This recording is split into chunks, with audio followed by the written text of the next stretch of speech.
guys, welcome back to my channel. In today's video, I'm making a recipe from my grandmother's 1949 cookbook.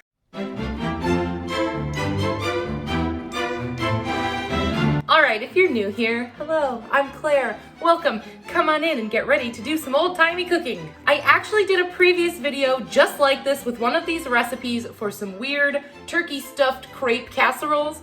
Very 1950s-esque. If you want to see that video, I will leave it down below. You guys really liked it. You said you wanted to see more out of this cookbook, so I thought we'd try a dessert today. I think this is going to lead into a whole series, so I will start a brand new playlist for all of these videos that you'll find down below. If you're watching this from the future and there are more, you'll find them all down there. So basically, the Better Homes and Gardens cookbook of 1949 looks something like this.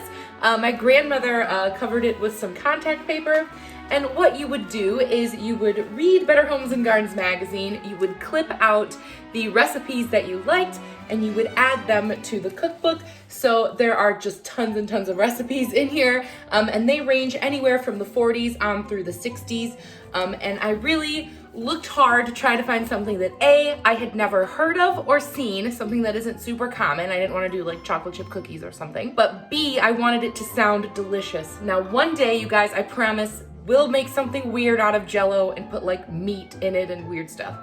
That will happen one day, but today's not the day. I want to eat something delicious. All right, so in the sort of dessert section here, I found something called fig dainties right here. They look so delicious. They're like a rectangle type cookie biscuit situation.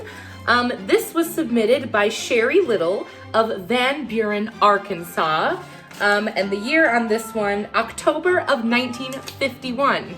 And I love that the little caption on it says, "Bake a fresh pan full when company comes." So how lovely is that? So let's do this. Let's make some fig dainties. All right, let's see. Shortening, brown sugar, egg, flour, baking powder, salt, cinnamon, milk, dried figs, and walnuts. These are all things I can definitely get pretty easily. So yeah, let's do it. All right, step number one is to thoroughly cream the shortening and the sugar. I'm gonna go ahead and use my stand mixer, but I bet anyone cooking from this cookbook, they might have a stand mixer. They could have a hand mixer or even like the kind that you crank or even a whisk. But after all, I'm a modern woman cooking from this book, so I shall be using my KitchenAid stand mixer. All right, so we're doing 3/4 cup of shortening. Ugh. I don't know why shortening to me is like super gross. I mean, I don't know why, like butter isn't gross to me, but shortening just like, ugh. All right.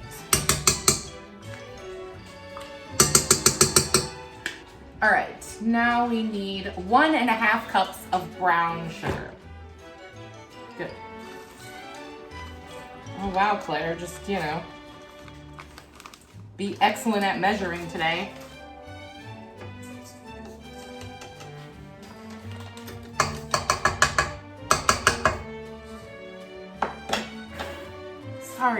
Sorry, book. All right, let's cream it.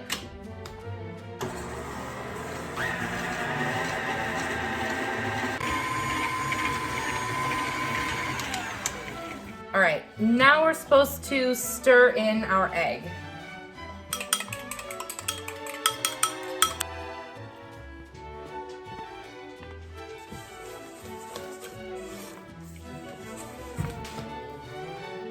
Sift together dry ingredients.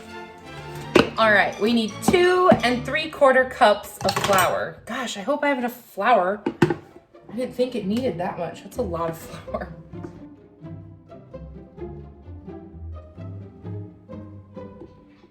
All right, now we need a tablespoon of baking powder. I don't think I've ever baked anything that had an entire tablespoon of baking powder in it. That seems like a lot. But okay. Okay, Sherry Little, I believe in you. 1 teaspoon of salt and a teaspoon of cinnamon.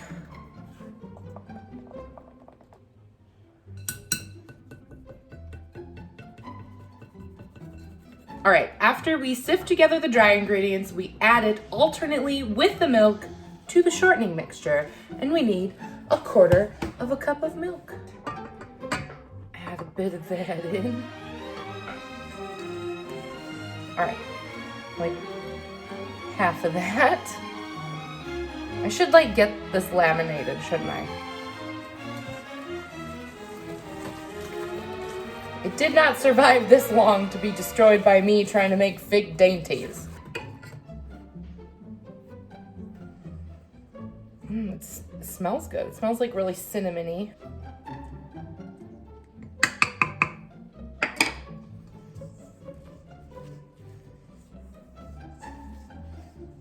All right, now we need 1 cup of walnuts and 1 cup of chopped dried figs. So I'm going to need to chop those figs.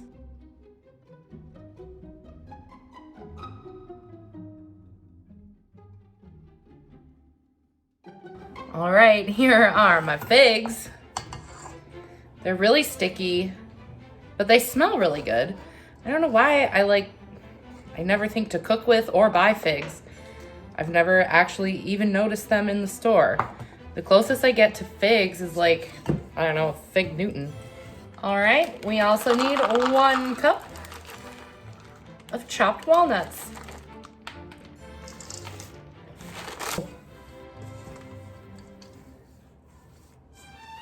All right, so the instructions now say to form the dough into 1.5 inch by 2 inch bar and to wrap it in wax paper. I don't have wax paper, but I have parchment paper and I feel like that's good enough. Hopefully, I guess we'll find out. So yes, let the bar shaping commence. Jeez.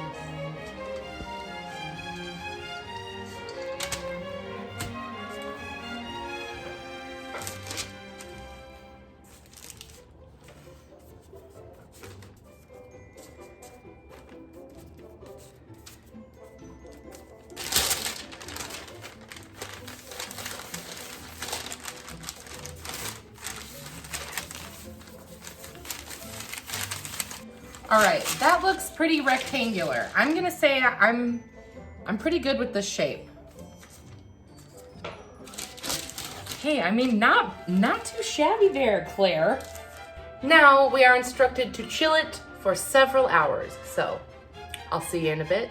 All right, so I actually popped this bad boy into my chest freezer for an hour, and our block is quite firm, so I think we're good to go. It says here to slice thin, baked on ungreased cookie sheet in a moderately hot oven, and then in parentheses, 375 for 10 minutes. Makes about 7 dozen. 7 dozen cookies? I'm gonna have to slice these really, really thin. There we go. So, okay.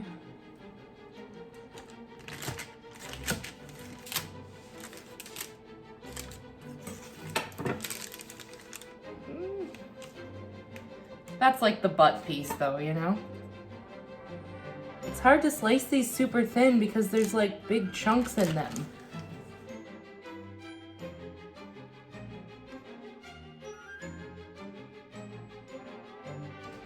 I think my log is also a little bit wider instead of like thinner and longer. So maybe that's why Sherry Little got so many out of hers. All right. Into the oven she goes.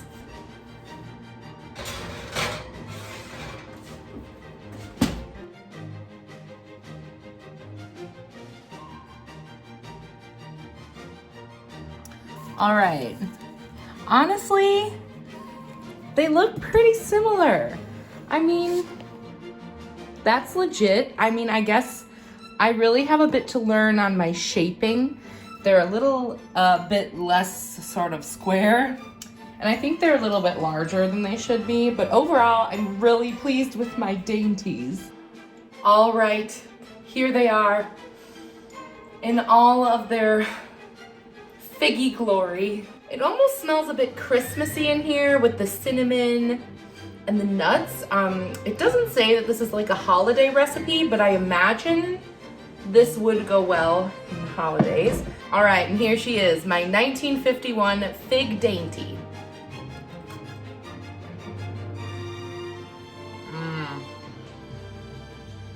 So good. I wasn't sure how I was gonna feel about them. Normally, I'm not like a dried fruit person. I don't really like fruit cake or Christmas cake or things like that. But the fig is actually delicious in here. It's not like the gummy fruit bits in a bad fruit cake, you know what I mean? It's actually amazing, super delicious. They're not overly sweet either. Honestly, there's not that much sugar in these. I think that the cookies I make nowadays, especially around Christmas, are a lot sweeter. I might even throw a little powdered sugar on top of these. I don't think this will be the last time that I have these Fig Dainties. I think they're pretty good, and I like that they're essentially just a flippin' cookie, but making them a Fig Dainty just, you know, elevates them a little. But now the true taste test. Let's see if the family likes them. What do you think? I love it. You like it? You want to try one, Des? Is it good? You like it? Yeah. All right, you guys, that's it for this recipe. A big shout out to Sherry Little from Van Buren, Arkansas, all the way back in 1951 for sharing this great recipe. I know you're probably no longer alive, but your recipe lives on, and we thank you for it. Make sure you let me know what you think. Have you baked with figs? Is this a thing that maybe your parents or grandparents did? Was it a more popular ingredient way back when? I'd love to hear your fig thoughts. And yeah, be sure to come back for more mom stuff, lady stuff, life stuff, a whole lot of cooking stuff, and I'll see you guys in my next one. Bye!